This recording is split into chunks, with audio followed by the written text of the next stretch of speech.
Dans cette vidéo, je t'explique la méthode pour déterminer les coordonnées d'un projeté orthogonal sur une droite. Tu vas voir, c'est pas difficile. Le plan est muni d'un repère orthonormé et on te donne une équation cartésienne d'une droite D et un point A qui n'appartient pas à D. Et on voudrait déterminer les coordonnées du point H qui sera le projeté orthogonal du point A sur la droite D. Alors pour bien voir ce qui se passe, on va faire un petit dessin. Donc on a une droite D. On a un point A qui n'appartient pas à la droite D, et on voudrait trouver le projeté orthogonal. Alors le projeté orthogonal, comment est-ce qu'on l'obtient? Eh bien, on trace une droite qui est perpendiculaire à la droite D et qui passe par A. Donc ici on a un angle droit. Eh bien le point H, c'est le point ici qui se trouve à l'intersection. Alors je vais appeler delta cette droite que j'ai dessinée en rouge, qui est donc la droite perpendiculaire à D et qui passe par A. Ce qu'on va faire dans un premier temps, c'est qu'on va déterminer une équation cartésienne de la droite delta. Donc pour faire ça, on va essayer de trouver un vecteur directeur de la droite delta. Ta droite D, tu as son équation. Quand tu as l'équation d'une droite, eh bien, tu peux facilement déterminer un vecteur normal à la droite. Alors je te rappelle comment on fait ça. Tu vois, ici, si tu regardes les coefficients qui se trouvent devant x et devant y, eh bien, ça correspond aux coordonnées d'un vecteur normal à la droite D. Si bien qu'un vecteur normal à la droite D, ça serait ici. Pour l'abscisse, on lit donc le coefficient qui est devant x, ça serait 2. Et pour l'ordonnée, on va lire le coefficient qui est devant y, c'est moins 1, donc on écrit moins 1. Alors un vecteur normal à la droite D, ça sera un vecteur, si je complète mon schéma, qui serait dans ce genre-là. Donc le vecteur normal dont j'ai mis les coordonnées ici, normal à la droite D, c'est un vecteur directeur de la droite delta. Pour construire une équation cartésienne de la droite delta en considérant que ce vecteur est un vecteur directeur de la droite delta, je commence par lire l'ordonnée, c'est moins 1. Eh bien je commence mon équation en écrivant x, c'est-à-dire que j'ai écrit l'opposé de moins 1 fois x. Je poursuis en écrivant plus 2y. Et ensuite, je sais que mon équation cartésienne, il faut que je rajoute une constante que je ne connais pas encore, et le tout est égal à 0. Alors comment est-ce que je fais pour trouver la constante? Eh bien, je sais que ma droite delta, elle passe par le point A. Donc je vais remplacer les coordonnées du point A dans mon équation. Je vais remplacer x par 5 et y par moins 6. Alors, qu'est-ce que ça nous fait? Donc x, je le remplace par 5, y par moins 6, donc plus 2 fois moins 6, plus c égale à 0. 5 plus 2 fois moins 6, 2 fois moins 6, ça fait moins 12. Moins 12 plus 5, ça fait moins 7. Donc moins 7 plus c égale à 0. Et donc en rajoutant 7 de chaque côté de l'égalité, j'obtiens c égale 7. Par conséquent, une équation cartésienne de la droite delta, ça va être x plus 2y plus 7 égale à 0.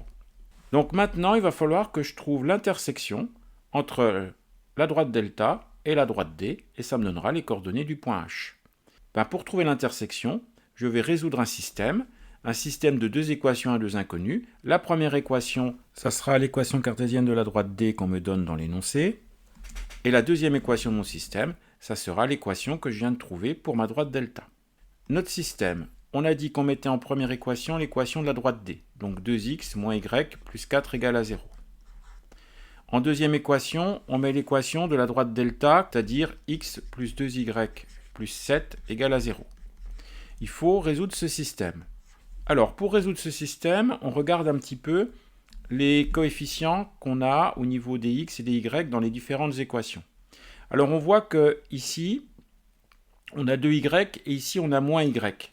Donc, si on voulait résoudre ce système par combinaison, on pourrait le faire assez facilement parce que si on multiplie toute cette équation par 2, eh bien, en additionnant les deux équations, on obtiendra une équation où il n'y aura plus que l'inconnu x qu'on pourra résoudre. Donc c'est comme ça qu'on va faire. Pour faire ça, on peut numéroter les équations 1 et 2, et puis on va réécrire la première équation, donc 2x moins y plus 4 égale à 0, et à la place de la deuxième équation, on a dit qu'on faisait 2 fois la première équation plus la deuxième équation. Alors 2 fois la première équation, on va faire 2 fois 2, 4x, 4x plus x, ça fait 5x. Donc j'écris 5x. Ensuite, 2 fois moins 2 fois y, ça fait moins 2y, plus 2y, ça disparaît. C'est ça qu'on voulait. Et puis, enfin, je fais 2 fois 4, 8. 8 plus 7, ça fait 15. Donc, plus 15 égale à 0. Maintenant que j'ai fait ça, je conserve toujours ma première équation. Dans la deuxième équation, je peux facilement trouver la valeur de x. Pour trouver x grâce à la deuxième équation, je fais moins 15 de chaque côté de l'égalité et je divise par 5. Moins 15 divisé par 5, ça fait moins 3. Donc x est égal à moins 3. Maintenant que j'ai trouvé x qui est égal à moins 3, eh bien je peux remplacer ce x dans la première équation, ce qui va me donner 2 fois moins 3 moins y plus 4 égale à 0. Donc on a x égale moins 3. Dans la première équation, ça va me faire 2 fois moins 3, ça me fait moins 6. Moins 6 plus 4, moins 6 plus 4, ça me fait moins 2. Donc moins 2 moins y égale à 0. Ce qui me fait y égale moins 2. Donc je termine mon système ici. Y égale moins 2 et x égale moins 3. Alors, ça, c'est les coordonnées du point H, du point d'intersection de la droite D et de la droite delta. C'est donc les coordonnées du projeté orthogonal du point A sur la droite D. Donc en conclusion, les coordonnées du point H qu'on cherchait, ça sera moins 3, moins 2.